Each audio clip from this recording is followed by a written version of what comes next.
ప్రముఖ పుణ్యక్షేత్రం యాదగిరిగుట్ట శ్రీ లక్ష్మీ నరసింహస్వామి ఆలయం కొండపైకి వెళ్లే భక్తులకు మరింత మెరుగైన సదుపాయం కలగనుంది. పర్వతమాల పరియోజన ప్రాజెక్టులో భాగంగా గుట్టపైకి వెళ్లేందుకు రోప్ వే ఏర్పాటు చేసేందుకు కేంద్ర ప్రభుత్వం పచ్చజెండా ఊపింది. రాష్ట్రంలో మరో 3 చోట్ల రోప్ వేలను ఏర్పాటు చేయనున్నారు. భారత జాతీయ రహదారుల ప్రాధికార సంస్థ NHAI పరిధిలోని జాతీయ రహదారుల లాజిస్టిక్ మేనేజ్మెంట్ లిమిటెడ్ కు బాధ్యతలు అప్పగిస్తూ కేంద్రం నిర్ణయం తీసుకుంది.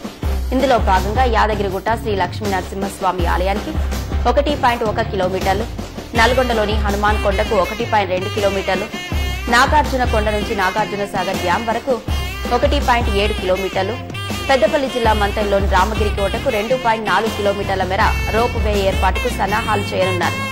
సమగ్ర ప్రాజెక్టు నివేదిక కోసం NHAI బిడ్లను ఆహ్వానించింది.